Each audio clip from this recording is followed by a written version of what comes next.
Okay, మీరు చెప్పినంత వరకు బాగానే ఉంది.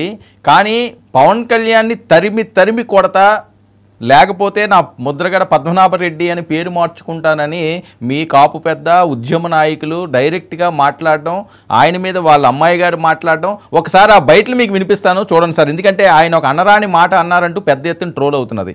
ముందు క్రాంతి భారతి గారు బయట ప్లే చేయండి పీసీఆర్.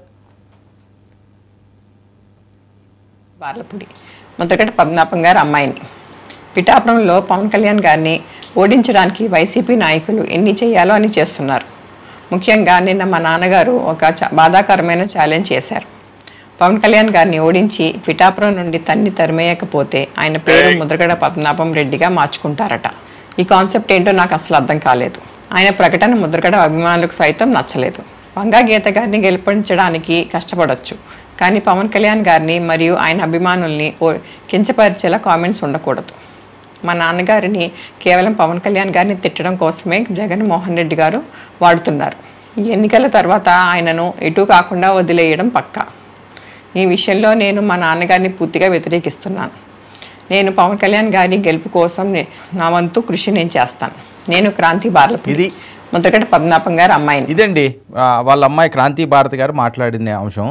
దానికి ముద్రగడ గారు ఏ రకంగా కూతురు మీద మాట్లాడుతున్నారో ఒక్కసారి వినండి. బాధాకరమైన ఛాలెంజ్ చేసి పద్మనాభం గారు బయట ప్లే చేయండి. ఎవరు పెట్టించారో పెట్టారో తెలియదు. నేనేది బాధపడలేదు, భయపడలేదు.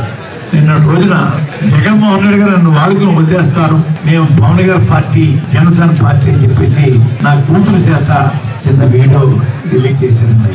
నా కూతురు నా ప్రాపర్టీ కాదండి, పెళ్లి అవనంత వరకు నా ప్రాపర్టీ, పెళ్లి అయిన తర్వాత అత్తవారి ప్రాపర్టీ. కొడుకైతే సొంత పార్టీ అండి.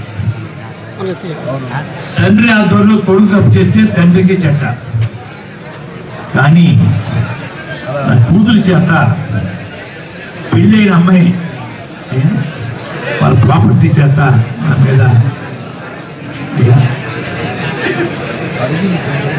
చిన్న బ్యాడ్గా చెప్పించారండి. ఎంత బ్యాడ్గా చెప్పినా జగన్ గారికి సేవకుడిగా ఉంటాను, అందుకు తిరగలేదు. ఎవరు బెదిరించినా కూడా బెదిరిపోను, పార్టీలో చేరాను. పక్క చూపు చూడడం నాకు చేత కాదు.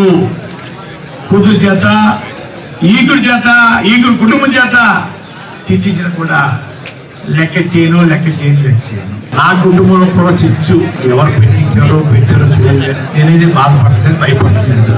నిన్న రోజున జగన్మోహన్ రెడ్డి గారు నన్ను వాడుకుని వదిలేస్తారు, మేము పవన్ గారి పార్టీ జనసేన. ఇదండి ముద్రగడ పద్మనాభ గారు చేసిన వ్యాఖ్యలు. ముందు పవన్ కళ్యాణ్ గారిని తరిమి కొడతాను, అంతు తేలుస్తాను అని చెప్పి మొన్న అన్నారు.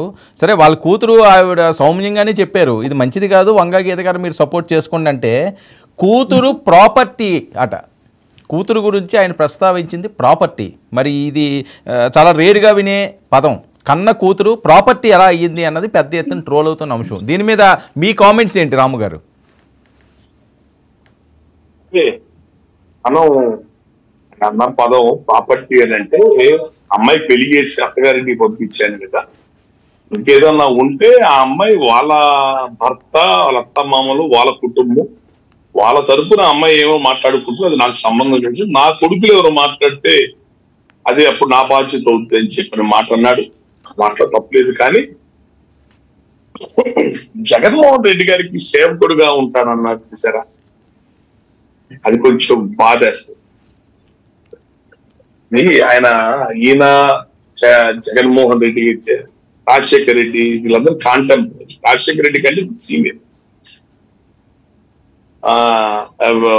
ఆల్ ఇండియా కాంగ్రెస్ కమిటీ ప్రతినిధి, కాపు కులస్తులు అండగా నిలబడుతున్నారు, కులం తరఫున ప్రతినిధిగా మీకు సీఎం పోస్టు రికమెండ్ చేస్తున్నాం ఢిల్లీ పెద్దల కనంటే నా పేరు వద్దండి, రాజశేఖర్ రెడ్డి ఎప్పటి నుంచో సీఎం చేయాలని కోరుకుంది, అతని పేరు రిఫర్ చేయండి అని చెప్పిన మహాన్. ఆ రోజేమో తండ్రి పేరు అలా చెప్పాడు, ఈరోజు కొడుకు పేరుని, కొడుక్కి సేవకుడుగా ఉంటారు. పద్మనాభం గారు వెళ్తున్నారు, ఏం చేస్తున్నారు, ఆయన మూర్ఖత్వం, మొండితనం, ఆవేశం, విధానంతో ఆయన ఏం చేయదలుచుకున్నాడు నాకైతే ఏం అర్థం కాదు. చాలా బాధగా ఆయన ఒక పర్వతం లాంటి వ్యక్తి ఈ రోజున కేవలం ఈర్ష్యాలతో ద్వేషాలతో ఇలా కిందకి పత్రం అయిపోతుంటే నా మనసు బాధేస్తుంది. అది మా కులం కూడా ఇలాంటి బయట కులాల్లో చూసి నవ్వుకుంటారు. ఇక రెండోది, పద్మనాభం గారు మొదటి నుంచి కూడా రాష్ట్రంలో ఎవరైనా బలమైన నాయకత్వం కనపడితే ఆయన ఓర్చుకో మమ్మల్ని కూడా ఆయన అడిగాడు, సహాయం చేశాం. ఏదో మాట్లాడేవారు, మేము ఆయన సహాయం చేశాం. రెండోది ఇంకొకటి, చిరంజీవి గారు పార్టీ పెట్టినప్పుడు కూడా ఆయన వ్యతిరేకంగా పనిచేశారు. ప్రజారాజ్యం టైంలో కాంగ్రెస్ తరపు నిలబడ్డారు. ఒక పిఠాపురం కాక చుట్టుపక్కల అన్ని